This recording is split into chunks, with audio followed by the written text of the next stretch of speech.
Bom dia, vamos orar. Vou pedir para o Everton orar por nós, para que Deus nos conduza, nos edifique e torne esse tempo produtivo. Querido Deus, nosso amado Pai, damos graças, Senhor, por essa manhã e por essa oportunidade que o Senhor nos concede de estarmos aqui reunidos, Senhor, como igreja, para meditarmos um pouco mais a respeito da Tua palavra e a respeito do que o Senhor tem nos ensinado, Pai, sobre a depressão e outros conflitos, Deus. Peço que o Senhor venha estar presente no nosso meio nesse momento, conduza ao mais, Senhor, nessa manhã de estudo, que o Senhor possa falar aos nossos corações tudo aquilo, Senhor, que precisamos para sermos mais parecidos com Cristo, Senhor, para sermos mais próximos do padrão que o Senhor deseja para nós, ó Deus. Abençoe esse tempo, que possa ser um tempo produtivo e que tudo que for dito aqui possa ser para a honra e glória do Teu santo nome, Deus. É o que eu te peço, desde já te agradeço. Em nome de Jesus, amém. Amém. Quando eu escolhi esse tema, eu não fazia ideia de quantos desdobramentos teria. E aí eu pensei, por que não chamar pessoas que a gente conhece, que a gente lê muito em livros, que estão passando por algum tipo de, ou passaram por algum, quer dizer, todo mundo passa por algum tipo de sofrimento, né? Mas algum daqueles que realmente chamam a atenção e são definidores para a vida da pessoa e para aqueles que estão ao redor. Então eu queria chamar a Ana, que em 5 minutos, Ana Paula, vai trazer um testemunho, e depois o Marcos Ferreira vai trazer também um testemunho, e depois nós vamos mastigar um pouco sobre tudo isso. Fica à vontade.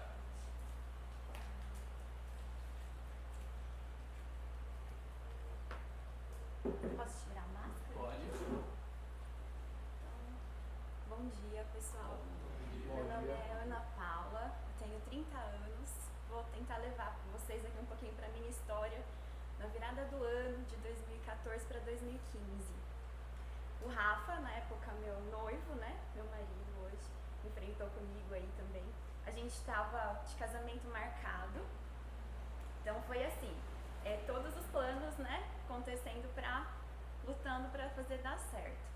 Na época eu estava trabalhando em Bauru, no hospital de base lá, e super agitado, e começou a aparecer umas manchas no corpo, e eu não dei muita atenção, estava andando muito de moto na época, já era hematoma, né?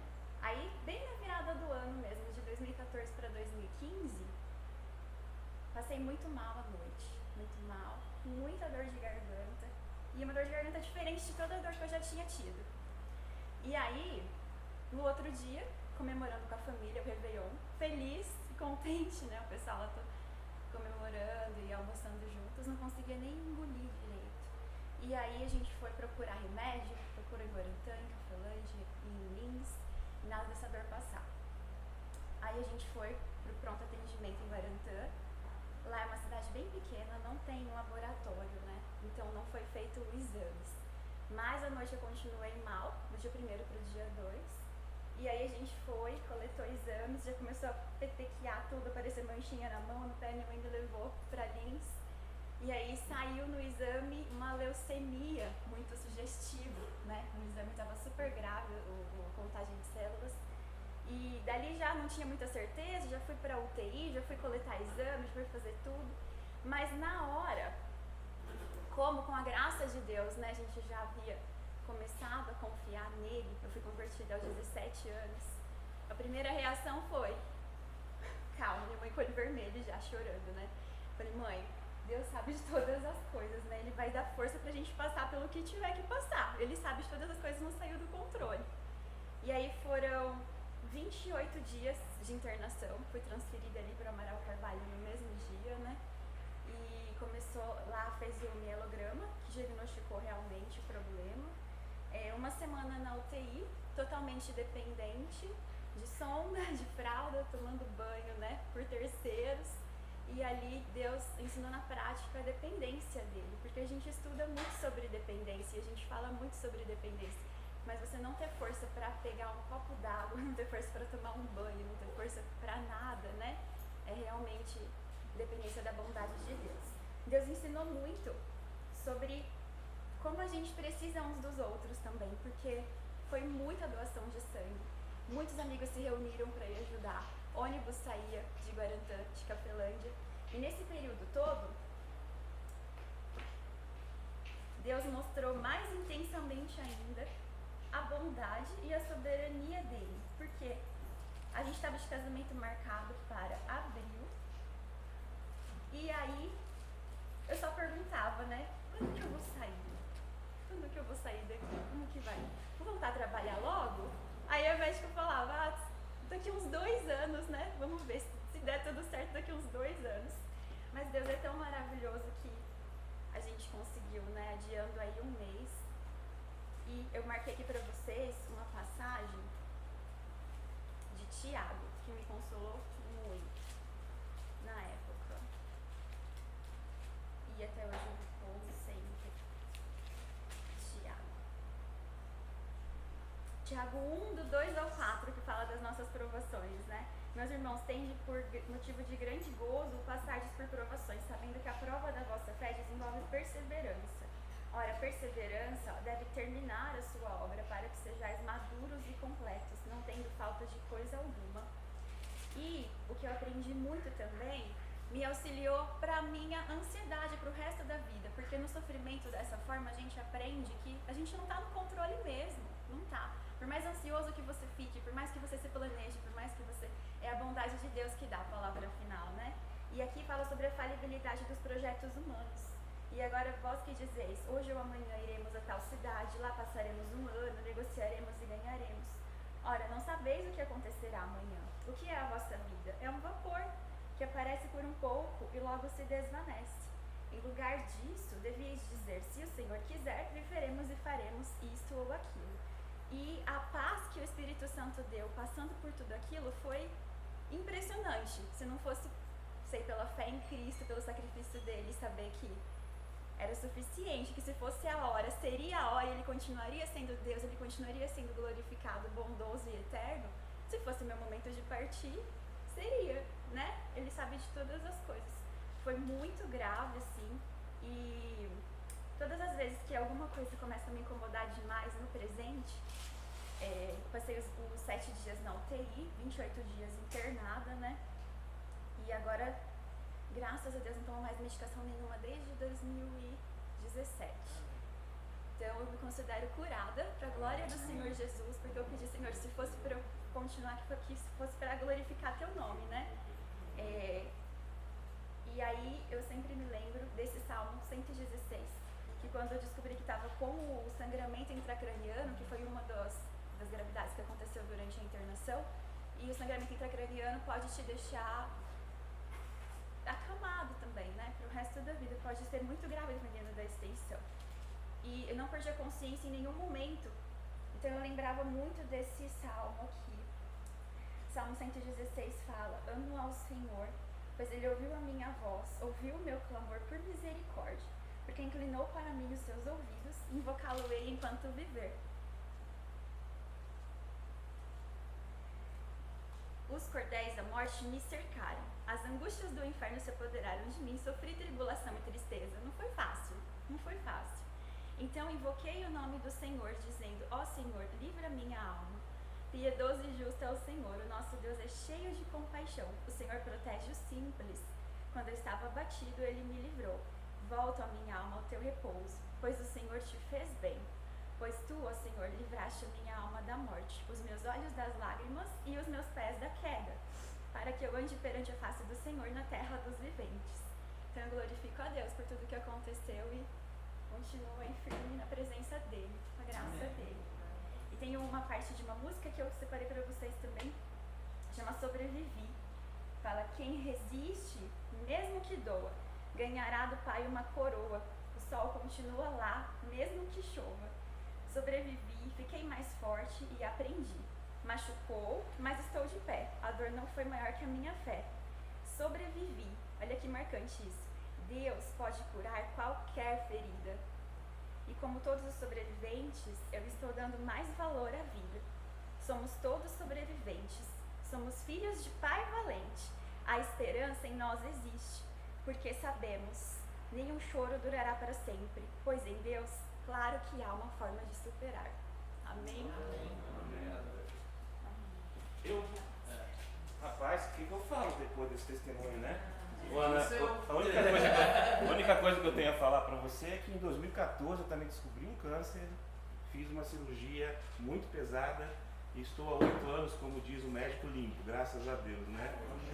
E o meu testemunho tem um pouco a ver com isso, né? Eu sou Marcos Ferreira, tenho 57 anos e durante 21 anos fui executivo de uma seguradora, de uma multinacional espanhola. Eu comecei nessa empresa já como gerente e nos últimos 15 anos como diretivo dessa empresa. Minha avaliação de competência, a gente sempre avalia os últimos 3 anos, né? Eu tinha uma avaliação de competência entre 0 a 5 de 4,89. Uma avaliação excelente, inclusive uma avaliação que permitia eu ter uma ascensão, né, que seria voltar para São Paulo. Além disso, os 3 últimos anos, 19, 20 e 21, eu fui o primeiro, a minha equipe foi a primeira ou a segunda melhor equipe comercial do Brasil. E houve uma revolução em 2021, nós trocamos a presidência e em 2022 assumiu um novo vice-presidente comercial. Eu era um dos 9 diretores territoriais do Brasil e muito tranquilo, porque melhor avaliação de desempenho, melhor desempenho nos últimos anos. Então meu plano qual era? Como eu estou no auge da carreira agora sim, né? Exercendo o auge da carreira, eu vou trabalhar até os 60 anos, faço a minha previdência privada crescer, aos 60 anos eu paro de trabalhar, remunerado por CLT, peço à empresa, eu estou saindo com toda a honra, né, todo feliz da vida, e aí exerço mais tempo no ministério, que é o meu planejamento. O que aconteceu? Em 17 de 1 de 2022, desse ano, eu fui surpreendido com um WhatsApp, domingo à noite, dizendo assim: Marcos, preciso falar com você amanhã cedo, estarei no hotel tal. O novo vice-presidente, no primeiro contato que ele fez comigo. Chegando no hotel, não dormi, lógico, eu sabia que seria demitido. Chegando no hotel, ele disse para mim: olha, você já sabe por que eu estou aqui. O RH fez uma bela entrevista, né, online. Falou: eu estou aqui porque você está sendo desligado da empresa. Estou chamando para um acordo de desligamento. Porque diretivo você não demite, né? Tem aquela coisinha, acordo de desligamento. Mas é desligamento. Super. Agora, o que eu perguntei para ele, por quê? Qual o motivo, né? Eu preciso saber o motivo, porque sempre eu aprendi nessa empresa que meritocracia valia. E sempre fiz isso a minha vida inteira com todas as equipes que fui gestor. E fui gestor em várias equipes no Brasil. E ele disse para mim o seguinte: é simplesmente corte de despesas. Falei: mas minha avaliação de competência é excelente. Meus resultados, sua entrega é excelente. A escolha, se eu fosse escolher, era você que ficaria aqui. Mas não é você. Bom, texto 1. O coração do ser humano pode fazer planos, mas a resposta certa vem dos lábios do Senhor. Todos os caminhos de uma pessoa são puros aos seus próprios olhos, mas o Senhor sonda o Espírito. Entregue as suas obras ao Senhor e o que você tem planejado se realizará. Ou seja, os meus planos não eram os planos do Senhor. Mas, reação 1, raiva, indignação, um sentimento de traição enorme, porque quem deixou isso tudo preparado foi o vice-presidente que saiu, em que eu prestei serviço direto para ele durante 6 anos, fazendo algumas reorganizações de equipe, inclusive quando ele assumiu como vice-presidente. Ele deixou isso pronto. Então me deu raiva, eu fui traído, de verdade eu fui traído. Ainda recebi 1 milhão de mensagens de distribuidor, de gente que trabalhou comigo, dizendo: não é possível, ninguém acredita que aconteceu isso. Você era o último da lista e foi o primeiro. Porque foram 2, mas eu fui o primeiro da lista. Então essa indignação foi grande, porque eram 21 anos dedicados a essa empresa, e quem me conhece aqui sabe que eu rodei muito nessa empresa. Eu trabalhei no Rio, São Paulo, né, São Paulo várias vezes, Bauru, Rio Preto, eu rodei bastante. E além disso, 41 anos de trabalho ininterruptos. Aí, conversando com alguns amigos, e minha esposa me ajudou muito, ela falou assim: tenha um olhar diferente. Agradeça a Deus por tudo que Ele te deu esses 41 anos ininterruptos. Porque são 41 anos de trabalho que você não foi demitido nenhuma vez. Que você, quando trocou de emprego e queria 30 dias, já teve 1 semana para trocar de emprego, por decisão própria. Ou seja, agradeça a Deus por isso. E outra, não fique com essa raiva. Aí vem a reação 2. Eu precisava liberar perdão àqueles que fizeram tudo isso para que eu pudesse ter um sentimento melhor, porque lógico, 41 anos de trabalho, a 360 por hora, você bate no muro e para você ter um processo depressivo é um pulinho, né?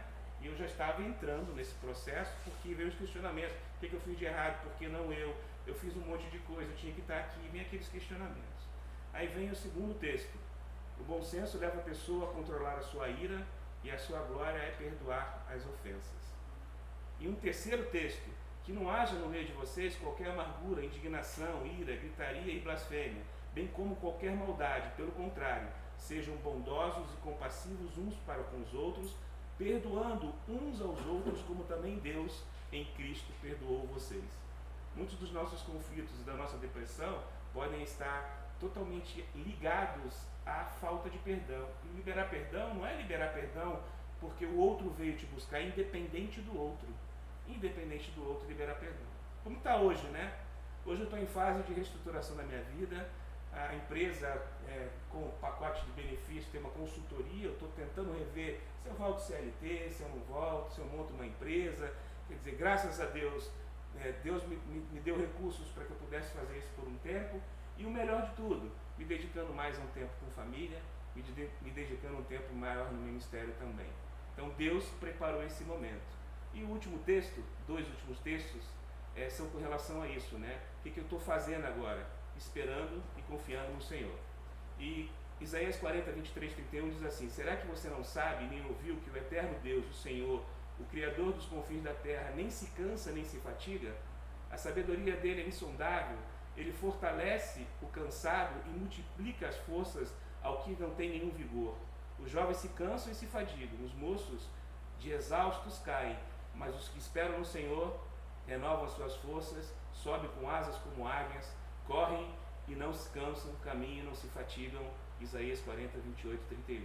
E por último, as misericórdias do Senhor são a causa de não sermos consumidos, porque as suas misericórdias não têm fim, renovam-se a cada dia, grande é a tua fidelidade. Então, diante dos conflitos e depressões, a gente possa ter esse texto em mente. As misericórdias do Senhor duram para sempre, grande é a tua fidelidade. Amém? Amém. Obrigado. Qual a sua máscara? A máscara. Obrigado. Bom,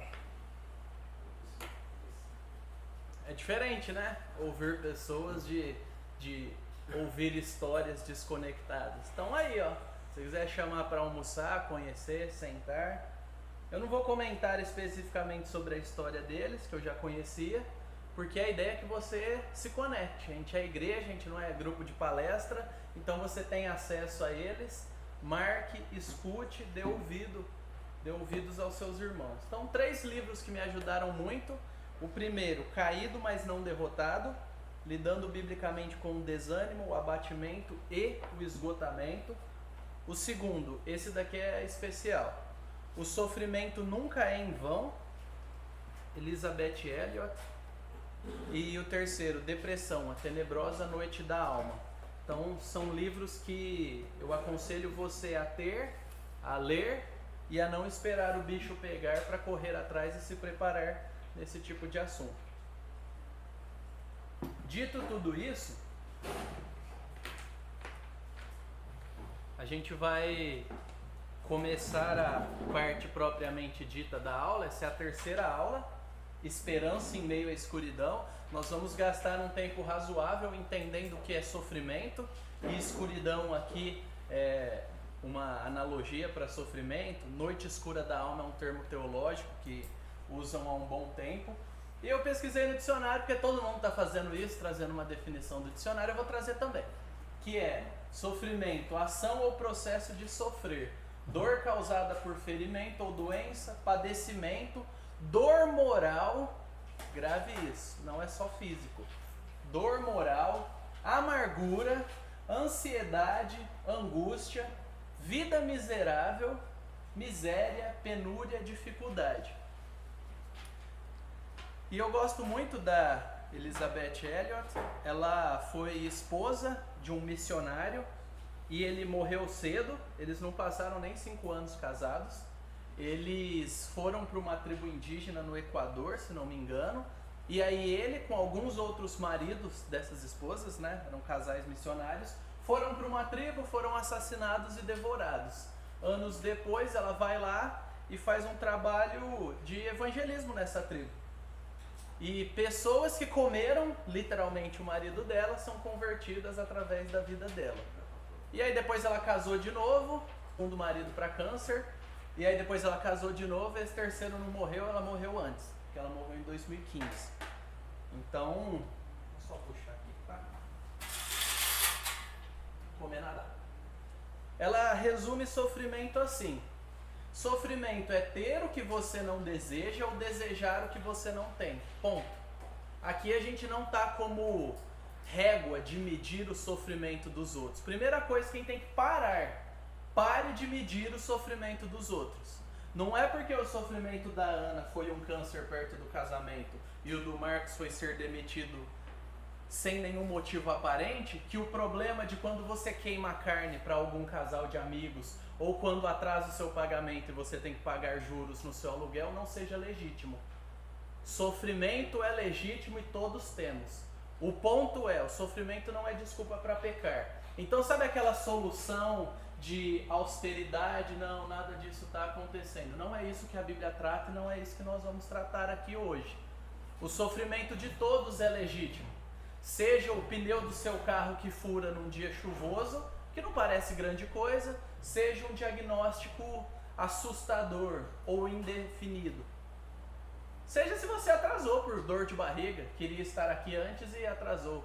Todo sofrimento pode ser englobado aqui. Ter o que você não deseja ou desejar o que você não tem. Significa que não tem pecado envolvido? Não. A gente vai entender melhor sobre isso.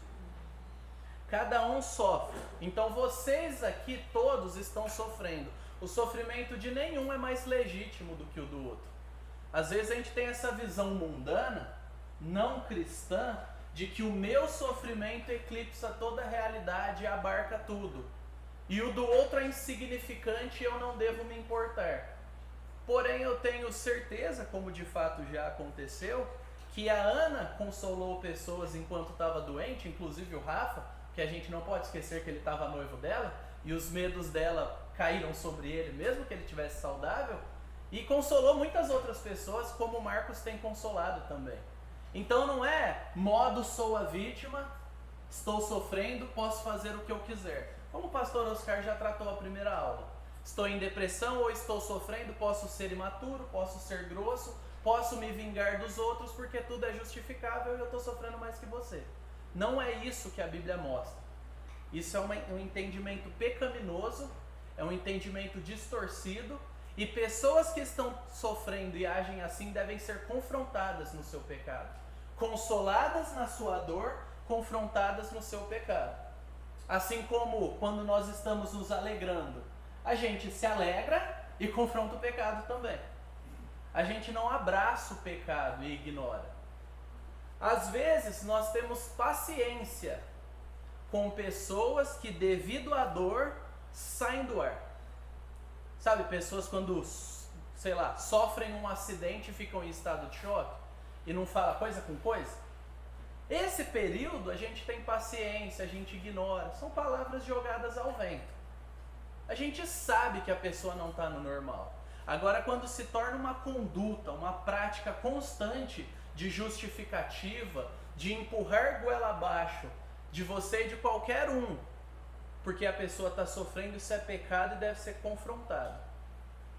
Pessoas que estão usando o pecado dela como um meio de conseguir o que querem, precisam ser confrontadas. Isso desonra a Deus e isso distorce a visão sobre como o sofrimento deve ser tratado na igreja.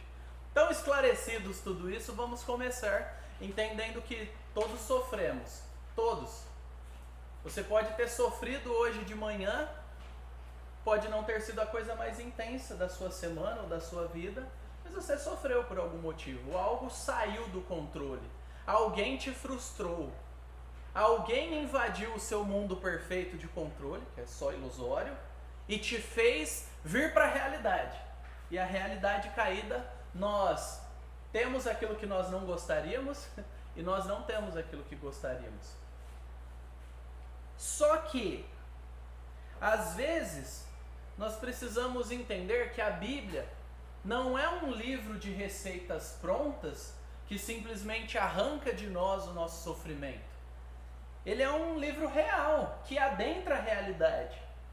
Que realidade é essa? Afegãos fugindo de Cabul, que foi tomada pelo Talibã, os radicais. Pessoas abandonando suas casas e entregando filhos para os militares que estavam saindo de lá e que mantinham um certo controle para que nenhum bando terrorista tomasse conta. Eles saindo de lá, as pessoas se desesperam. Como a gente vai viver? Nós estamos expostos à morte, a nossa família. Vocês acham que eles estão sofrendo? O que vocês acham? É legal de ver uma imagem dessa? Não, essa não, essa daqui. É legal? Você fica feliz? Uau, será que eles estão num show? É igualzinho a imagem de um show, né? Tá todo mundo em pé.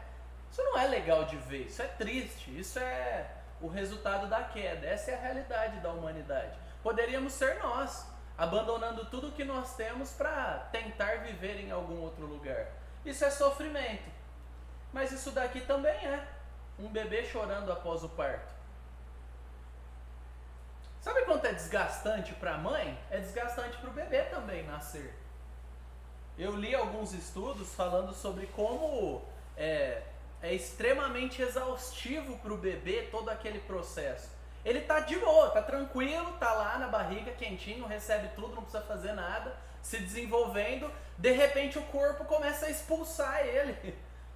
Aí tirando a foto da cesárea, né? E é invasivo o negócio. E aí aquela proteção, aquela tranquilidade que tinha já não tem mais. E o bebê chora. É um prenúncio, né? A gente vai chorar nesse mundo. Não é um parque de diversões. Logo, alguém lê esse texto, por favor. Eu coloquei num tamanho que eu acho que a maioria consegue enxergar. Então alguém leia sem máscara aí ou leia bem alto. Sei o que é passar necessidade e sei também o que é ter em abundância. Aprendi o segredo de toda e qualquer circunstância, tanto de estar alimentado como de ter fome, tanto de ter em abundância como de passar necessidade. Tudo posso naquele que me fortalece. Filipenses 4, 12 e 13. Você já leu esse texto? Você já ouviu esse texto? Talvez você leu mais de uma vez, dezenas de vezes. Mas percebe uma coisa aqui. O que esse texto não diz? Ele não diz: você pode ter o que você quiser porque um Jesus da sua cabeça que não interfere na sua vida vai tornar a sua vida feliz e ponto. Não é isso que o texto diz, por mais que seja o que muitos interpretam. O que ele diz é: eu aprendi, eu sei o que é passar necessidade, experiência, eu tive abundância, muitos de nós nunca tiveram abundância talvez, ou muitos de nós só temos abundância. E ele fala: aprendi o segredo de toda e qualquer circunstância. É interessante, é um momento, não é toda a realidade. O sofrimento, ele faz parte da realidade, de um momento. Sua vida não é o sofrimento. Às vezes você está sofrendo solidão, e aí você se estende até outras pessoas, age como amigo, busca amigos e cria amizades. O sofrimento deixou de existir, era uma circunstância. Agora aqui ele está falando de algo básico, não da necessidade do iPhone, que às vezes a gente vê que muitos de nós, muitos adolescentes têm. Porque eu preciso do iPhone. Por quê? Porque eu preciso. Porque eu preciso fazer a viagem para Disney que todo mundo faz, o carro que todo mundo tem. A gente está tirando essas coisas supérfluas. A gente está falando do essencial aqui. E ele fala: eu aprendi o segredo de toda e qualquer circunstância. Estar alimentado, fome, ter abundância e passar necessidade. Aqui ele está falando de uma experiência momentânea que vai atingir todos nós em algum momento. Você vai passar necessidade em algum momento. Seja a necessidade de ter o que você tinha, se você tinha muito, seja a necessidade de manter o que você tem. Então Paulo não está tirando o elemento da dificuldade aqui. Ele está falando que Deus se encontra conosco na dificuldade. O contexto para Deus nos tratar é a dificuldade. O contexto para experimentarmos esse relacionamento em que a gente pode dizer: eu posso qualquer coisa porque eu sei que Ele me sustenta. Cristo é a dificuldade. Não dá para eliminar o sofrimento e a dificuldade e esperar amadurecer. Um dos grandes indícios da imaturidade é justamente esse. Eu não percebo que quero amadurecer, eu não percebo que preciso amadurecer e eu não quero sofrer para amadurecer. Pessoas maduras na fé, elas só se preparam e sabem, eu vou sofrer e eu preciso amadurecer. Faz parte do pacote. Então, quando a gente rompe a bolha da ilusão, a gente começa de fato ser encontrado por Deus na realidade. A realidade das nossas frustrações, do nosso dia a dia, das nossas insatisfações. E o que ajudou Paulo? Focalizar a sua fé em Cristo. Ele não focalizou na abundância ou na necessidade, porque são circunstâncias. Ele focalizou a sua fé em Cristo. E aí eu pergunto, alguém aqui já passou fome? Não é uma pergunta do tipo, quero constranger. Mas alguém aqui já passou fome? Não ter nada na geladeira? Não ter nada? Alguém aqui já ficou sem teto? Sem ter onde dormir? Não estou falando tendo casa de voo para ir correndo, não. Estou falando desalentado, sem teto. Rua é a única opção. Fique na calçada de preferência, né? Mas você, sua família, sem teto. Alguém já experimentou isso? Desalentado, sem rumo, sem apoio? Alguém já ficou sem ter ninguém para ajudar? Ninguém. Estou falando assim, ainda que eu procure alguém e que essa pessoa me humilhe ou faça com cara amarrada, eu não tenho. Não estou falando, não quero tal pessoa e tal pessoa porque eu não quero ser humilhado. Não, estou falando sem ter ninguém. Estar 100% sozinho em algum lugar, sem ter nenhum tipo de apoio. Alguém aqui já passou por isso? Vocês percebem como Deus é tão gracioso conosco? Existem pessoas nesse momento tendo tudo isso ao mesmo tempo. Internamente sentindo tudo isso e desfrutando disso.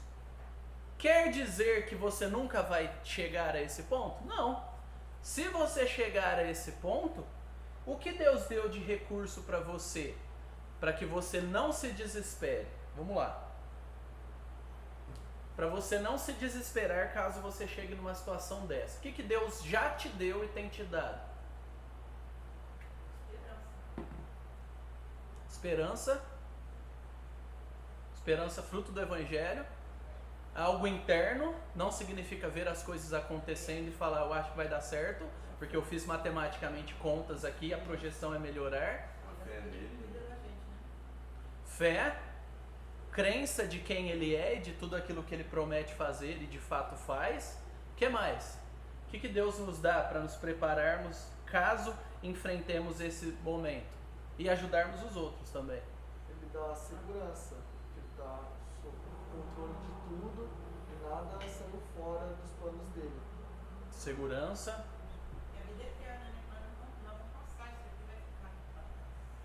Uma percepção, né, de que o que a gente está vivendo aqui é momentâneo, é limitado. O que mais? Nos dá acesso à própria palavra dele, que nos alimenta a alma, dá força para dar capacidade de pensar em soluções. O que mais? O que vocês estão desprezando de mais importante aí? Ah, amém. Tem crente aqui, gente. A gente lembra que faz parte de uma igreja. E a gente costuma chamar a nossa igreja de quê? Olha que interessante. Vou resumir. Nova aliança. Não é à toa. Não é porque é bonito escrito no papel. É porque é uma realidade. Muitos de nós têm desfrutado família aqui. Você não precisa passar por tudo isso sozinho, porque você tem uma família que te suporta, que te apoia, que senta com você e te ajuda a pensar quando o seu cérebro deu shutdown, quando desligou, quando você não consegue ver esperança. Vem um abençoado que talvez saiba do seu problema ou não, por isso que é importante a comunhão, para que as pessoas saibam e possam ajudar. e te dá um conselho. Uau! Mudou minha situação. Deus usando a minha família na fé para me abençoar. Que incrível, né? Nem parece que está claro que a gente vive falando que tem que viver assim, mas porque nós somos tolos, a gente quando sofre, esquece disso. Você não precisa sofrer sozinho. Sofrer sozinho tendo uma família que pode te ajudar é burrice, tolice. Um pecado que a gente não precisa cometer nessa área. E é até uma forma de desprezo também da igreja. Eles talvez não são tão bons assim. Eu quero a ajuda de pessoas que não vão se meter na minha vida. Eu quero manter minha autonomia. Se puder cair do céu, melhor ainda. Olha quantos pecados são expostos numa situação dessa. Agora eu pergunto para vocês, é possível viver contente mesmo enfrentando esse tipo de desafio ou esse tipo de desafio? É possível? É possível? Tem que falar para ficar gravado. É ou não é? É possível. Você conhece alguém, ou você já passou por isso? Viver contente em meio a grandes dificuldades? Você conhece alguém que passou por isso? Eu conheço o livro de Jó, pela Bíblia, né? Não, mas alguém físico, alguém palpável. Fisicamente, não. Então, isso é um problema. Talvez está faltando conhecer gente, porque tem gente que está passando por isso. A gente precisa conhecer uns aos outros, senão a gente não vai ver isso na prática. Aí a gente vai começar a se voltar para dentro e achar que é impossível, que a Bíblia é só teórica. Mas tem um monte de pessoas passando por isso, em maiores ou menores graus. Hoje estamos vendo o problema da guerra, né? Que nós estamos vendo aí. Isso é numa escala global. Mas você não consegue conviver, a menos que chegue algum ucraniano aqui, e a menos que tenha um intérprete, que é outro problema, a gente não vai saber o que eles passaram.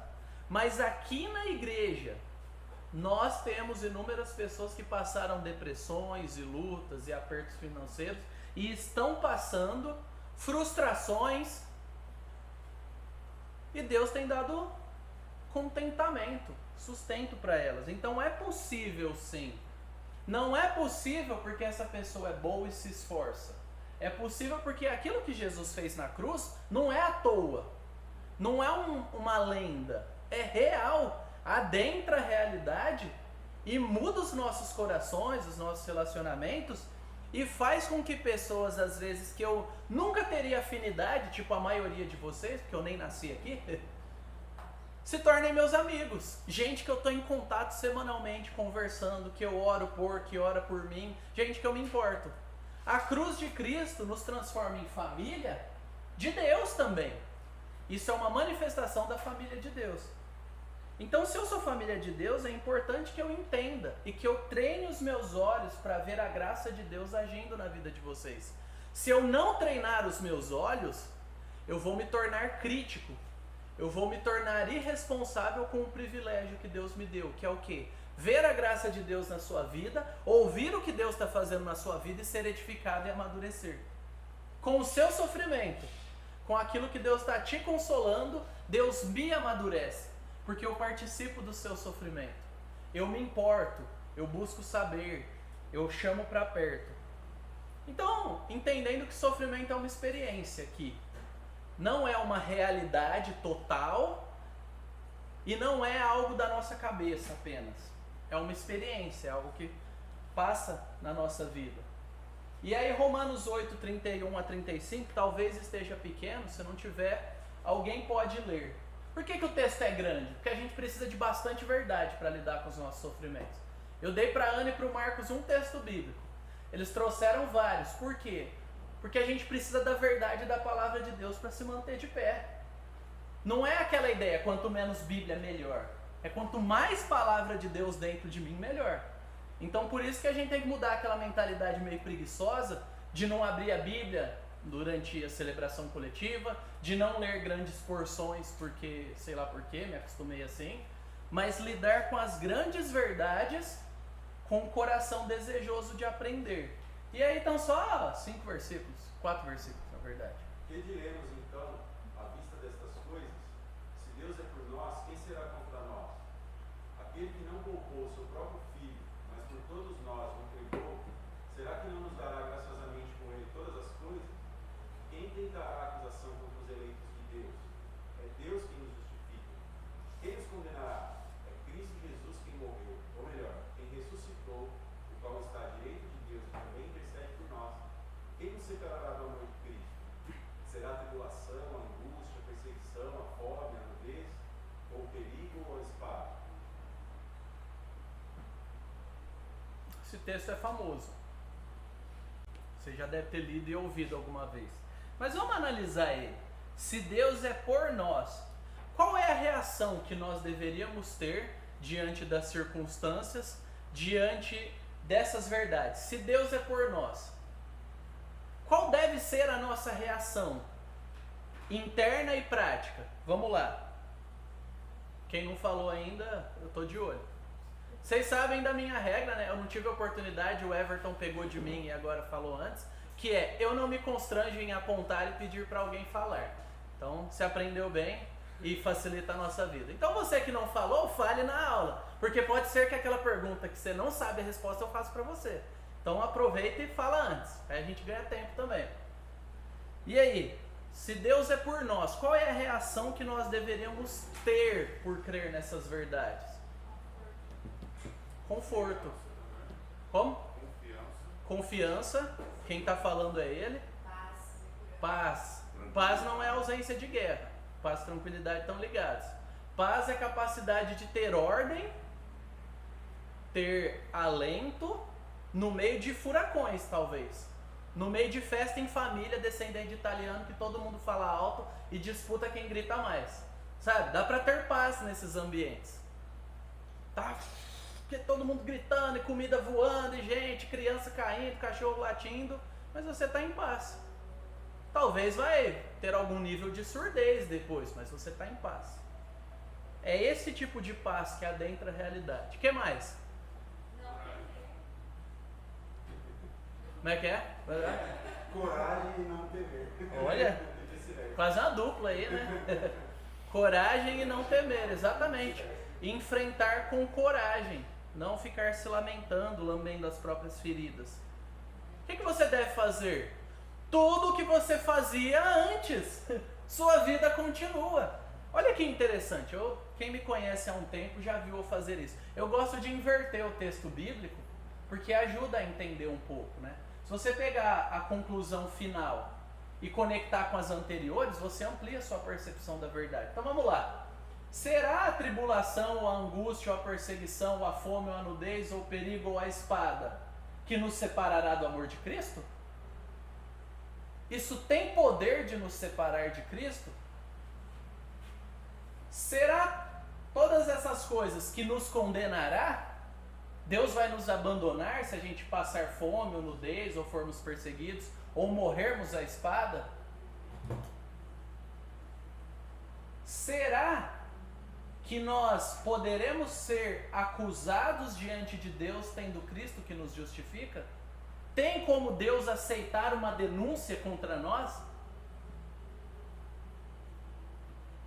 Será que qualquer uma dessas necessidades apaga o fato de Deus ter entregado Cristo e Ele ter se entregado também graciosamente com Ele e todas as coisas que nós precisamos juntos? Será que isso apaga? Mas a gente fica burro na hora do sofrimento. A verdade é essa. A gente pega uma pequena verdade e de longe ela é pequena. De repente, quando eu trago para perto porque eu estou sofrendo, eu não vejo mais nada. É ou não é? Não é assim que a gente faz? Aí o que a gente precisa? A gente precisa de irmãos que cheguem junto da gente e faz assim, ó. Vamos colocar as coisas em perspectiva que não é desse jeito. A gente precisa da palavra de Deus que faz isso e abre os nossos olhos. E a gente precisa de boas perguntas. Por que você está se sentindo assim? Isso tem poder de apagar o que Cristo fez? Ou o que Cristo fez não é algo tão relevante na sua vida que qualquer coisa te faz esquecer? Perguntas difíceis também, para que nós possamos acordar. A nossa tendência é só guardar as verdades até aqui.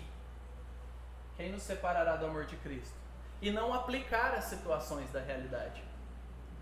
Mas quem nos separará do amor de Cristo diante de uma criança doente que só chora, diante de um diagnóstico ruim, do desemprego, de alguém que te enganou, te passou para trás, de uma esposa que está em pecado, que você precisa trabalhar, ou de um marido que está em pecado, ou de um colega de trabalho preguiçoso. Essas verdades, elas entram nessas situações e precisam energizar a gente com fé, não de um jeito místico, mas capacidade sobrenatural. O contexto de tudo isso aqui acontecer são nesses problemas, onde a graça de Deus se manifesta. É o jeito que a gente quer? Não. É o jeito que Deus trabalha? É. Ele pediu a nossa opinião? Não. A gente tem que crescer? Tem. Então, ao invés de gastar tempo com coisas que não vão sair do lugar, a gente precisa trabalhar no nosso próprio coração. Isso é verdade, eu creio, eu vejo pessoas vivendo isso. Deus, me ajude a viver isso. Me ajude a querer obedecer. Me dá o querer, porque eu sei que o Senhor me dá recurso para o resto. Admita, você não quer sofrer e você se sente sempre ou quase sempre ofendido quando isso acontece. É ou não é? Vamos ser sinceros. Agora nós temos mais. Todo sofrimento é fruto de nossos pecados? Agora a gente vai trabalhar teologicamente a nossa maneira de pensar, porque às vezes a nossa prática e a nossa teologia não combinam. Todo sofrimento é fruto de nossos pecados? Não necessariamente. Não. Que bom, vocês já entenderam. Não vou entrar nisso, porque vocês já entenderam. Sabendo que não, já é meio caminho andado. Beleza. Agora, nós precisamos entender que não há uma matemática simples para o sofrimento. Tananã, mais tananã, essa pessoa sofreu. Entendi a equação, vamos eliminar tananã, e a vida dela vai ser simples. Nossa vida não funciona assim. Logo, a gente precisa pensar. Alguns sofrimentos são frutos dos nossos pecados? Sim. Então já estamos no caminho certo. Dos outros também. Todo não. Alguns sim. E existem o pecado dos outros. Tem os nossos pecados, tem o pecado dos outros, e essas coisas nos afetam. Olha que interessante. Hebreus 5, 8 e 9. Talvez você nunca se atentou a esse texto, mas eu quero que você escute, grave, ou se você for rapidinho, abre aí. Hebreus 5, 8 e 9. Diz assim: embora fosse filho, está se referindo a Cristo, aprendeu a obediência pelas coisas que sofreu e, tendo sido aperfeiçoado, tornou-se o autor da salvação eterna para todos os que lhe obedecem. Esse texto tem muita carne. Grava aí o Washington para lidar com algumas visitas. Isso é muito útil para todos nós que somos crentes. Para nós e não só para nós, para os outros. Porque aqui a gente tem um elemento. O próprio Cristo encarnado, ele cresceu. Deus precisa de alguma coisa? Não. Cristo encarnado aprendeu. Isso é um mistério para nós. Ele cresceu em obediência, ele aprendeu obediência, níveis maiores de obediência pelas coisas que sofreu. Cristo tinha pecado? Não está consenso ainda. Cristo tinha pecado? Não. Isso daí é a base da nossa fé, gente. Por favor, não tinha pecado. Então por que ele sofreu?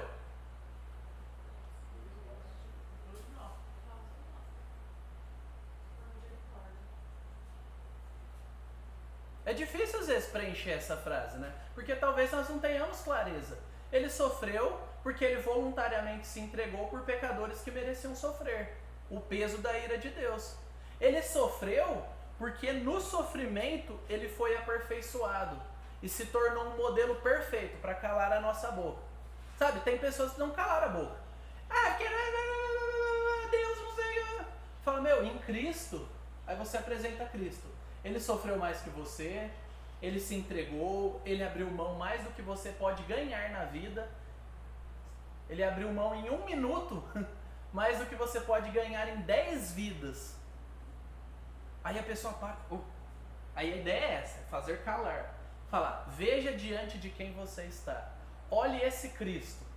É esse Cristo que passou por isso. Cruz, julgamento injusto, ser abandonado pelos amigos. Ele era odiado pelos inimigos, todos nós somos. Mas ser abandonado pelos amigos próximos. Gente que falou, tô contigo e não abro, conta comigo. Na hora que o bicho pegou, foram embora. Não conta comigo. E percebe aqui, ele tornou-se autor da salvação. Ele sustenta a salvação eterna. Aqui uma prova de que a gente não perde a salvação para começar, porque não depende de nós, está ancorado em Cristo. E a obediência e sacrifício dele são perfeitos. Mas aqui tem um terceiro elemento, salvação eterna para todos os que lhe obedecem. Ah, mas então se eu obedeceu, você é salvo? Não. Mas o fato de você obedecer vai mostrar que você tem essa salvação. A Bíblia não fala só num linguajar que a gente está acostumado. Ela fala de maneiras diferentes por autores diferentes. Então aqui tem aprender a obediência por meio do sofrimento, ser aperfeiçoado e obedecer. Tudo que uma pessoa que sofre está misturando. Ela acha que o sofrimento vai matar ela, ela acha que é o fim, ela acha que está sofrendo porque Deus não a ama, que Jesus não é justo, porque ela dedicou anos. Só ela sofre, o sofrimento dela é sozinho, não é comunitário, porque a família dela é independente, quem sofre é ela. Quando as pessoas sofrem, às vezes elas emburrecem, e a gente precisa ajudar elas. Por quê? Porque existem múltiplas causas de sofrimento. Alguém lê o primeiro, outro o segundo e outro o terceiro.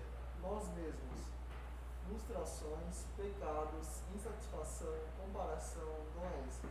Nós sofremos por coisas com nós mesmos. Tudo isso daqui, a frustração é minha. Eu me frustro.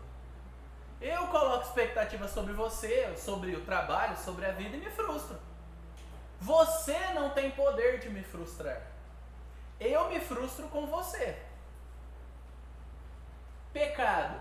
O pecado é uma praga, uma maldição, é uma desgraça. O pecado corrói a nossa vida. E isso faz com que a gente sofra, se nós somos cristãos, obviamente. O não cristão, ele sofre com o pecado, mas ele não sofre na profundidade que o cristão sofre, deveria.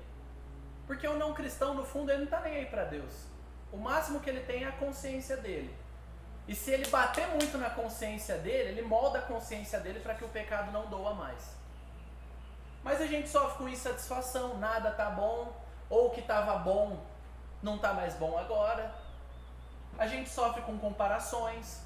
Por que que o meu é assim e o do outro é assado? Por que que o cabelo do outro... Cabelo, né? Cabelo é um negócio simples e legal, né? Por que que fulano tem cabelo e o outro não tem? Por que que o cabelo de alguém é liso e o outro é crespo? Por que que eu preciso gastar R$300 para deixar o meu cabelo de tal jeito e o outro nasceu naturalmente? Você tem uma solução, você não precisa gastar R$300. Você aceite. Olha que legal. A Marina fecha o salão, assim. Mas você ainda precisa cortar e pintar e fazer o resto. Mas não é a comparação que vai nos dar alento para a alma. E doenças. Gente, você vai ficar doente. E assim, não é porque a Ana está aqui, não se choquem. Vivendo do jeito que a gente vive, não ter câncer todo mundo é um milagre. Do jeito que a gente come, o jeito que a gente dorme, a loucura de estresse que a gente absorve. Não é assim, fulano teve isso, meu Deus, é o fim do... Não, o fato de todo mundo não ter isso é um milagre de Deus segurando. Porque a gente vive mal, gente. A gente não se cuida como deveria. E às vezes é a realidade da nossa vida. Às vezes a gente sofre pressão e desafios, carências, não dá para se alimentar tão bem. Vocês já viram o tanto que é fruta? O tanto que o suco de fruta natural é caro e o refrigerante é barato? Isso é um indício para a nossa vida. A água é caro também, né? Eu gosto de Bonafonte, eu nem estou falando da Voz, da Perrier, não. Mas é caro, a água da torneira é muito mais barata. Compre um filtro. Vamos lá, outras pessoas.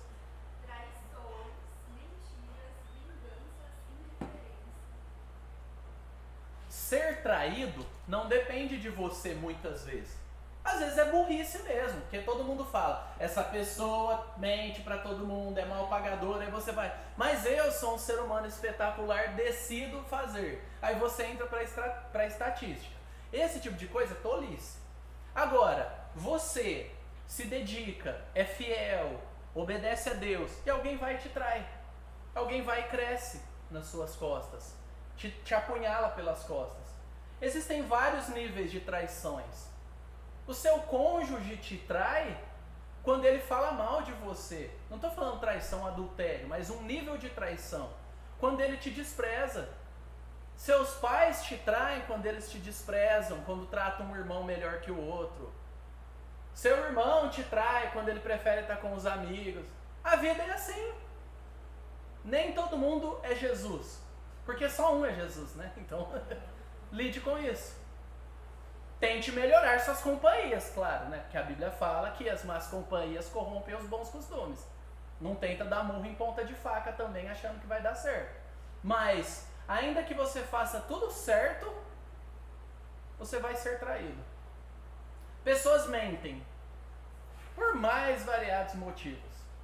E alguns ainda é pra jogar na sua cara, falando, não, que eu não queria te desagradar, porque você não lida muito bem quando falam a verdade. Ela quer jogar a responsabilidade pra você. Se você aceitar a verdade, você tira esse argumento dela. Alguns de nós são tão frágeis, tão fracos, que a gente realmente não aceita a verdade. A gente morre quando alguém simplesmente diz, essa roupa não caiu tão bem. De modo que o mundo diz que você não pode falar a verdade para sua esposa. Não gostei dessa roupa. Como se o nosso relacionamento fosse tão frágil, resumido a isso. Não ficou tão bom esse desempenho ministerial. Tenta fazer assim, regulagem de som, instrumento, voz, ensaio, papel, fonte, PowerPoint, qualquer coisa. Vamos parar de ser dodóis para parar de dar desculpa para os outros falarem, eu não te falo a verdade porque você não dá conta, isso me cansa. Porque não é um pecando, são dois. Vinganças, a gente se vinga, fala a verdade. Você pode não matar ninguém, mas tem a vingancinha nossa de cada dia. O comentáriozinho vingativo, sabe? Aquela batidinha no futebol, que é pra derrubar. Aquele comentário entre mulheres pra desprezar a outra, pra comparar. Acontece entre homens. Acontece entre crentes. A gente precisa abandonar isso. Vingança faz a gente sofrer. E faz o outro sofrer por nossa causa. E indiferença. Indiferença é o contrário de amor. A indiferença é falar, estou nem aí pra você, dane-se você. Às vezes a gente fala ódio a pessoa ainda se importa, ela quer que você sofra. Mas a indiferença, ela cortou você é nada. Ela não tá nem aí. E a indiferença machuca os nossos irmãos. E o terceiro?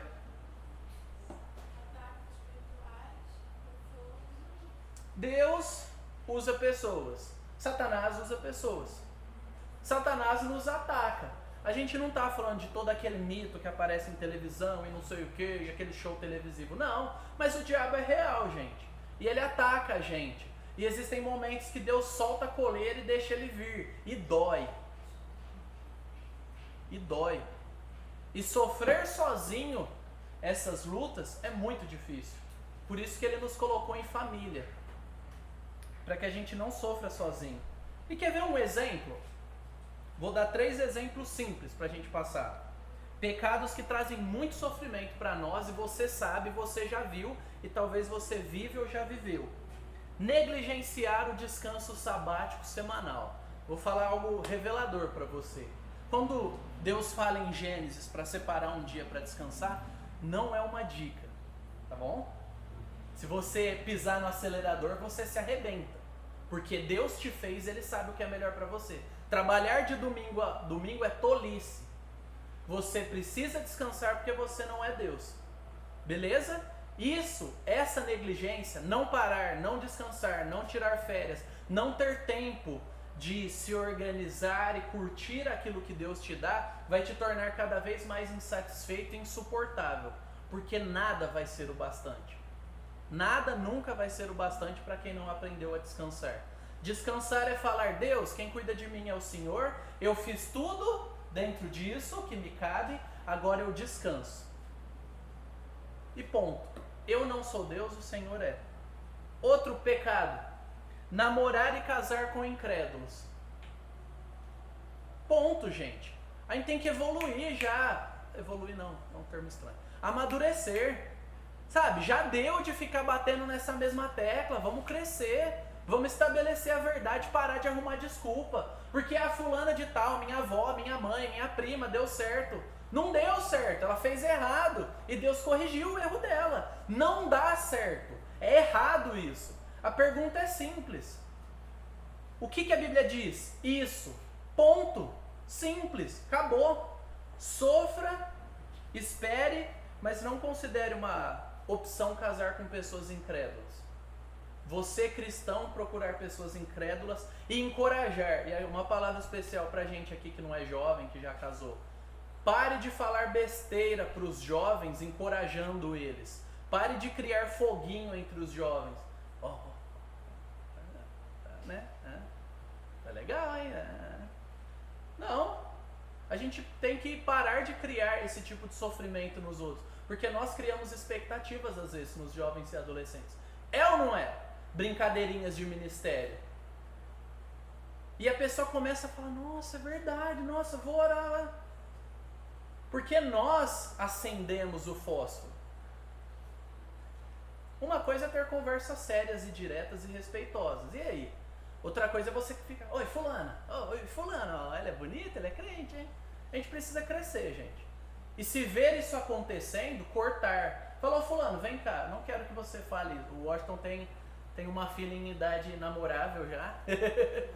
E em idade de vestibular também. Então, aí vem alguém: qual que é a postura dele como pai? Não posso fazer nada. Não, fulano, vem cá, deixa eu te falar um negócio. Faz isso não. Se você quiser ter uma conversa de verdade, de adulto e de crente, faz. Mas não fica fazendo isqueirinho e foguinho entre os jovens e adolescentes, não. Segure essa vontade tola que fizeram com você e porque você só reproduz porque fizeram com você. Quantos namoros errados acontecem por isso? Outro pecado: não investir tempo aprendendo a palavra e praticando com a nossa família, com a nossa esposa e com os nossos filhos. Um pecado mais aceitável, né? Porque aí você vai falar: é graça. Por que eu preciso estar todo domingo? Porque você não precisa estar todo domingo. Deveria. O normal é você estar com a sua família da fé, no único dia que a sua família se reúne. Por que você faz tanta questão de rejeitar isso? E primeiro ponto: atrás, por cima, à frente, coordenando todas essas coisas, é Deus. A gente precisa aceitar a realidade. É Deus a causa primária do nosso sofrimento. Não tem espaço vazio, ausente de Deus. Não é Deus, é Deus. Alguém leia essa frase do John Piper, por favor. Creio de todo o seu coração no poder e soberania absolutos de Deus sobre todas as coisas. Ninguém nasce amando a sabedoria de Deus. Nós nascemos amando a nossa própria soberania. Todos nós aprendemos a amar a soberania de Deus através das crises. Isso nunca é fácil. Lide com isso. Essa é a realidade. Deus é soberano, você não é, seu sofrimento não é, o diabo não é. Deus é. Não existe partícula. Tem algo menor que partícula? Um elétron voando por aí que Deus não controle. Que quando ele diga pare, ele não pare. E que quando ele diz deixe de existir, não deixa de existir. O ponto é esse. Ou você crê que Deus é e que ele controla, ou você crê em qualquer outra coisa. Não dá para crer num... mas Deus tentou, só que ele não deu conta, sabe que... Ou a gente crê que o ser humano é controlado por Deus, ou a gente crê que o nosso Deus é controlado pelos seres humanos, pelo pecado deles e por qualquer coisa. A dura e transparente verdade da palavra: a maldade das pessoas está debaixo do controle administrativo de Deus. Você gostaria? Não, eu também não gosto. não gostaria da guerra na Ucrânia. Se eu pudesse pegar uma arma, matar alguém, resolver e assumir a culpa, faria. Muitas pessoas fariam, mas Deus não nos deu essa opção. Ele nos chamou a orar e perseverar, a lutar por isso. Não existe opção fácil, aperta um botãozinho e pronto. Você tem que crer que Deus é soberano sobre todas as coisas, sobre todos os sentimentos, sobre todas as situações, sobre cada pessoa solteira do mundo, casada, viúva, doente que ainda não sabe. A Ana estava trabalhando e cuidando de vidas enquanto ela estava doente. Tem pessoas que vão morrer, estão passando por aqui agora na rodovia. Ela vai morrer ali na frente. Se eu não crer que Deus está no controle, eu vou começar a ficar com ódio das pessoas e querer controlar tudo. Eu vou querer culpar você pelo seu sofrimento. E ao invés de te consolar, eu vou falar: seu sem vergonha, você deveria ter estudado mais, orado mais, sido mais fiel. Quem lembra na Bíblia que fez isso? Amigos de Jó.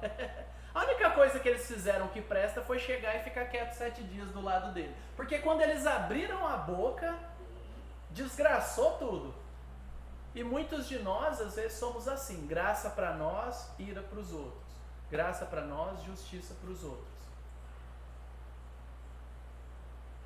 E outro texto que não vai dar tempo de citar é Gênesis 37, 18 a 20, que fala da maldade dos irmãos de José. Eles foram maus. Mas em Gênesis 45, de 4 a 7, José apresenta a interpretação correta. Vocês fizeram o mal, Deus transformou em bem, Deus me enviou para cá para preservar vidas, inclusive a de vocês e da nossa família. A interpretação correta muda as coisas. Não é só ler a Bíblia, mas interpretar para a nossa realidade. Satanás está sempre em algum contexto. Se você interpretar que Satanás é a sua esposa na situação, você vai se separar. Se você interpretar que Satanás é o pastor da igreja, você vai deixar a igreja. Ou seu chefe, ou um amigo, uma mãe. A ideia não é essa. A ideia é que a gente entenda que quem está administrando tudo isso é Deus. E aí a gente ainda tem um pouco de conteúdo que a gente vai tentar ser bastante objetivo e breve, porque é autoexplicativo. Como cristãos enfrentam o sofrimento? Esperança. O título da aula é Esperança em meio à escuridão. Esperança de Deus enquanto a gente sofre. Poder de Deus para a gente viver do jeito que Ele quer enquanto o pau está quebrando. Olha aqui 1 Coríntios 15 diz: se a nossa esperança em Cristo, não no nosso desempenho, se limita apenas a esta vida, somos as pessoas mais infelizes desse mundo. A base da sua esperança transcendeu a realidade, ela está em outro lugar. Ela está na eternidade com Cristo, garantida, intocável, não desfrutada ainda por você, mas garantida. Mais real do que você está com o seu corpo hoje e do que os quilos que te incomodam. A esperança na eternidade é mais real do que qualquer coisa que nós tenhamos hoje. E é isso que ancora a nossa alma. É uma esperança que nutre as nossas células, o nosso jeito de pensar, os nossos relacionamentos e que faz com que a gente chegue até lá. Onde é o seu lar? Você sabe onde é o seu lar, ou você faz uma ideia. Deus vai te fazer, pela graça dele, chegar até lá. Como? Do jeito que ele quiser. Talvez você vai chegar lá meio despedaçado, mas você vai chegar lá. Então, 10 dicas, 10 maneiras práticas que eu elenquei para a gente conseguir passar pelo sofrimento e ajudar outras pessoas. Não guarde para você isso daqui, tá bom? É para passar e ajudar outros. Nós temos que orar. Não reclamar, não fugir para as redes sociais. Não há redenção em rede social. Não há graça naquilo ali. A gente precisa relembrar. Procure cristãos, procure pessoas reais. E antes de tudo, procure Deus. Antes, durante e depois. Não terceirizar nossa responsabilidade de oração para o marido, para o pastor ou para qualquer pessoa. Ore quando você estiver sofrendo. Você ore por você. Você chame outros. Você peça a oração. Mas ore, você e Deus. Se encontre com Deus.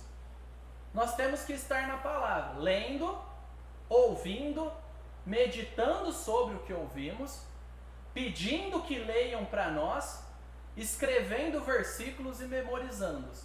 Dicas práticas para você.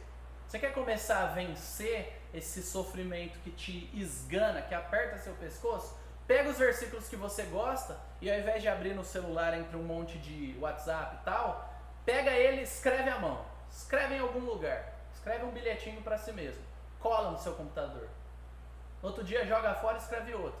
Ou vai acumulando, né? Depois de 20 dias seu computador vai estar meio bagunçado. Arruma outro lugar.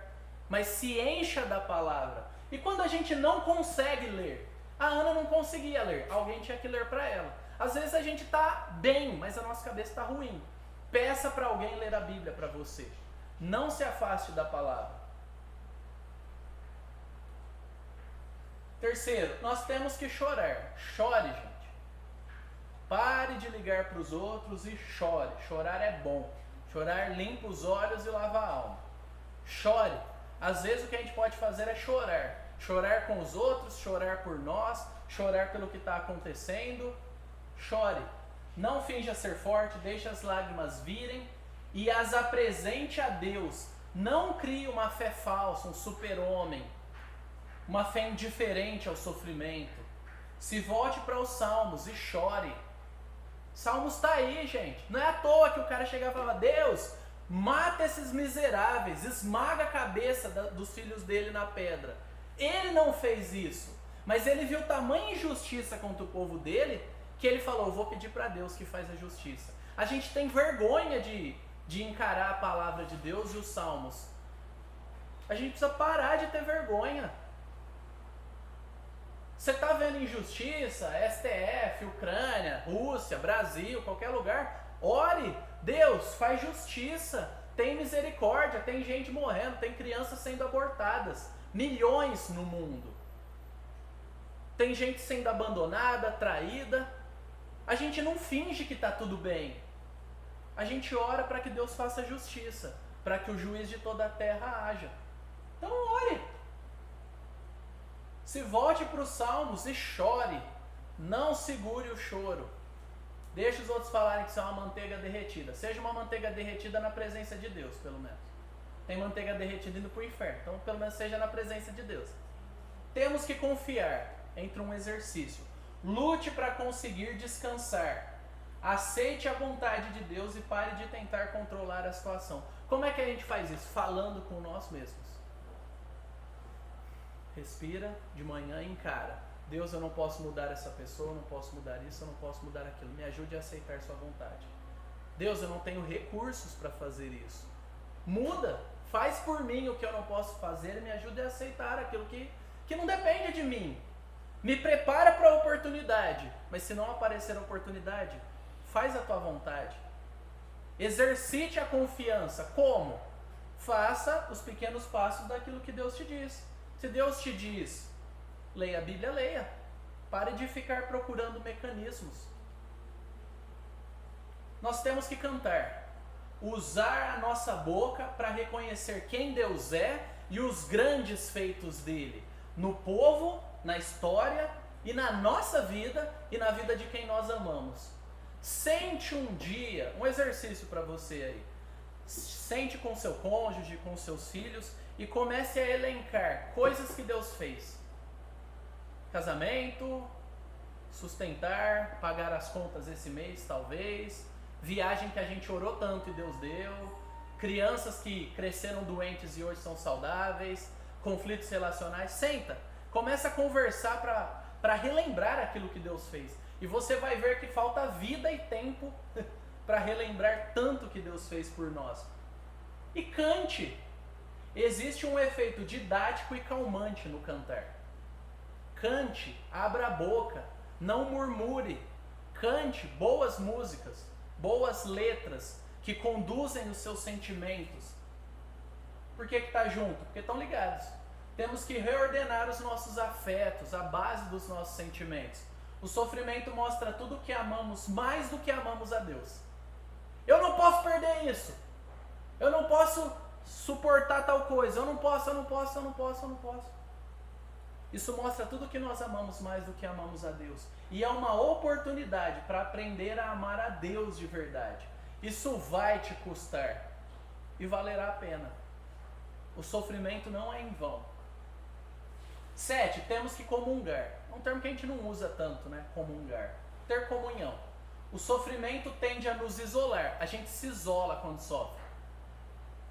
A comunhão, seja com ou sem vontade, você não precisa ter vontade para vir. Venha. É uma obediência. Lembra de obedecer e confiar? Você não precisa estar se sentindo super feliz. Toma banho, acorda cedo, respira fundo e vem. Traz a sua família. Deixa que Deus faz o resto. Cuida do que você pode. Ele faz o resto. A comunhão vai compensar, vai amenizar. A igreja cuida dos que sofrem. Quem se identifica. A gente não lê mentes. A gente pergunta. Se para você está tudo sempre tudo bem, e você não se aproxima de ninguém, ninguém vai cuidar de você. Porque você é incuidável. Agora quando você fala a verdade, se deixa cuidar, pede ajuda, se aproxima, você vai desfrutar do cuidado de Deus através das pessoas. Abre a boca, se expõe, você é pecador, ninguém espera que você seja perfeito e aguente tudo. Você não aguenta, eu não aguento e nenhum de nós aguenta. Juntos nós aguentamos. Temos que reconhecer as diferenças. Os sofrimentos podem ser agravados com as comparações. Pare de se comparar. Porque fulano acorda às 5 da manhã, come 3 ovos crus, corre 30 quilômetros, trabalha 12 horas por dia, dorme 3, é produtivo, é rico, tem um canal no YouTube. Para com isso. Você é gente, você não é um robô. Lide com a sua vida, com o que Deus te deu, descanse. Anda com gente, não anda com robô. O segredo do sucesso. Se ele precisa te vender por 30, 40, 100 reais por mês, tem algum problema. Eu venderia muito mais caro o segredo do sucesso. Tô vendendo para vocês o segredo do sofrimento de graça aí. De graça recebi, de graça dou. Pare de se comparar. Você tem a sua própria história. Descanse em Deus. 9. Temos que nos arrepender. Temos. É imprescindível. Não há como sermos consolados enquanto cheios de justiça própria e orgulho. Abandone o seu orgulho. Pare de cobrar Deus. Pare. Se arrependa. Você é pecador. Você não tem crédito na casa. Você não pode pôr o dedo no nariz de Deus e falar, me dá o que eu mereço. Primeiro que se você é cristão, Ele não vai dar, que você merece o inferno. Segundo que isso é desrespeitoso. Nós temos que perdoar e aceitar perdão. Reivindique o perdão de Deus para você. Se lembre dele. Se muna. Se lembre disso. Deus me perdoou. Ele me pegou lá na fossa. Ele não vai me jogar fora. Eu sou perdoado. Descanse no perdão recebido enquanto você o estende a outros. Pega esse perdão que você recebeu, que você não merece, estenda a outros. Ele não é seu para reter. Mesmo que sejam quem te faz sofrer. É difícil? É difícil pra caramba isso. Por isso que eu preciso de pessoas que façam, que me mostrem como é, e eu preciso fazer e mostrar para outros, de forma que a gente tem um círculo virtuoso de exemplo e de obediência. Pessoas que sofrem e que buscam perdoar. Perdoados sofrem, mas perdoam. E por último, eu queria incluir isso. Acabou a aula. A gente vai fazer um negócio diferente, pode desligar. Eu queria incluir isso, vocês receberam aí uma música no WhatsApp.